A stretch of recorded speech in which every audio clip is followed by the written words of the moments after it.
lubog sa baha ang ilang barangay sa Macabebe, Pampanga. Sa kabila nito ayaw lumikas ng ilang residente. At narito ang unang balita ni Nico Wahid. Sa gitna ng dilim, kasabay ng malakas na ulan na may kasamang kulog at kidlat, binaybay namin ang kalsadang ito na mistulan ng ilog sa Macabebe, Pampanga. Iyan ay para marating ang barangay sa Plad David, ang pinakalubog na barangay sa Macabebe. Mga kapuso, pasado alas 8 na ng gabi at sakay tayo ng bangka na walang katig at papasok tayo doon sa barangay sa Plad David na ang pinakabahaang lugar dito sa barangay Macabebe. Ayon sa MDRRMO, nasa bandang baywang na yung tubig dito sa barangay sa Plad David. At titignan natin ang sitwasyon nila na ayon sa kanilang kapitan, ang tubig sa kanilang barangay, lalo na sa kalsada, ay tumatagal ng hanggang 1 taon. Ang mga residente sawa na raw sa ganitong sitwasyon. Sobrang hirap po yung mga namin, puro alipungan na. Si Casey, safety ng mga anak ang inuna matapos pumasok na ng tubig sa kanilang bahay. Lilipat po kami kay nanay. Lubog po, wala na kaming matulugan. Ayon sa kapitan ng barangay, noong January 9 pa huling nawalan ng tubig sa kanilang barangay. Yung tubig namin dito sa daan namin, mag-iisang taon na yan eh. Dadagdagan na lang. Pag umulan na ganyan, pag may bagyo, lumalaki.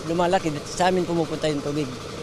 Sa ngayon, 8 pamilya na ang inilikas nila. Maraming residente ang piniling manatili na lang sa bahay dahil sanay na. Sa katabing barangay Takasan, na una na naming pinuntahan, baha rin. Nakabangka na ang ilang residente. Pinasok na rin ng tubig ang ilang bahay. Pero marami sa mga residente ay hindi na lumilikas. Sanay na po kami sa ganito. Ayun po, nagtataas na mga gamit. May ilang residente naman inunang asikasuhin ng kabuhayan. Gaya ni Eddie. Yung mga pispan na lang ang nilalambatan. Nilalambatan kasi? Lumalabas yung mga pakawalang tilapia at saka ipon. Ang ibang tilapia, inuwi na lang nila para may maulam. Unang-una po, we are kaulahing town po, no? Sa coastal town po kami ng Pampanga, kasama po namin yung bayan ng Masantol at Sasmuan.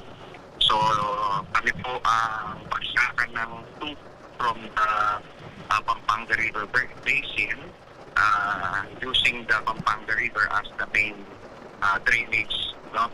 Papuntang dagat. Sanay na raw ang mga taga rito, kaya hindi lahat gustong lumilikas. 71 individual ang piniling lumikas sa ngayon. Pero handa raw ang LGU sakaling may kailangang ilikas. Sa barangay Santa Maria sa bayan ng Minalin, lubog na ang kalsada. Maging ang elementary school ng Santa Maria, binaha na rin. Ang barangay San Isidro, hanggang tuhod na rin ang tubig. May ilang bahay nga na pinasok na rin. Ito ang unang balita, Nico Wahid, para sa GMA Integrated News. Igan, mauna ka sa mga balita, mag-subscribe na sa GMA Integrated News sa YouTube para sa iba't ibang ulat sa ating bansa.